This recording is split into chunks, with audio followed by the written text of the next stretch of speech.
Hi, it's Ray Singletary with Conscious School Leadership, where we're here to support you with the tools necessary to be the best school leader possible.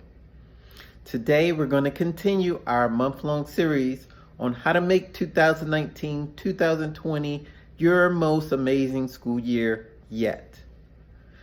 And this week's focus is going to continue on learning. Now, during the last session, I talked a little bit about setting aside some time for you to do the learning that you need to do, so you can stay on track and not get distracted throughout the year and all those things that's happening. Today's tip is about continuing that thought, but really thinking about this idea that I just read about in a book that I'm reading about now, and I think it's wonderful. So the tip of the day is to unlearn. Now, here's why. If you want to be somebody that's very successful in this fast-changing world, you have to be able to adapt. And the most successful people are able to do this quickly.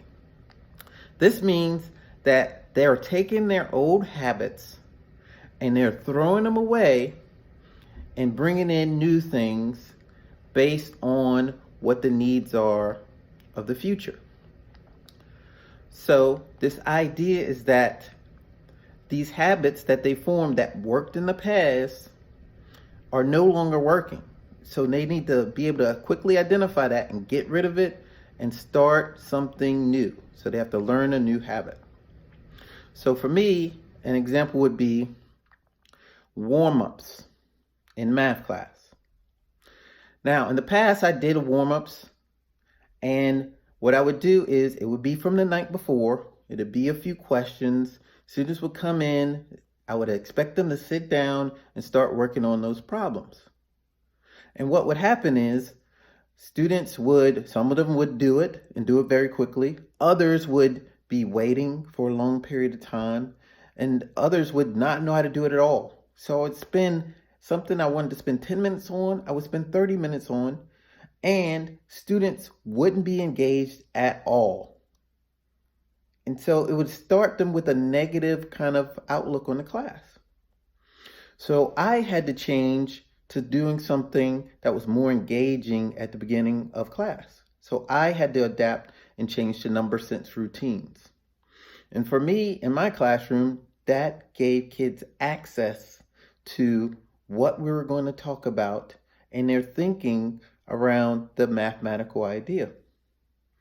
So I had to unlearn this habit of warm-ups and bring in a new habit of number sense routines, and then teach my kids how to do that.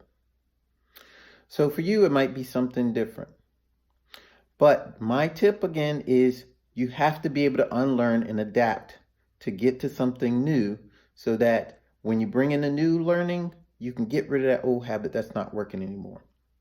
And I think if you can do that, then 2019-2020 is going to be an amazing school year for you. But I also want to hear from you. What ways and what ideas do you have about unlearning? Please share them. Because here at Conscious School Leadership, it's about a conversation. And it's a way to support you in being the best school leader possible, because your school, your community, your students, and you deserve it. Thanks, and I'll see you next time.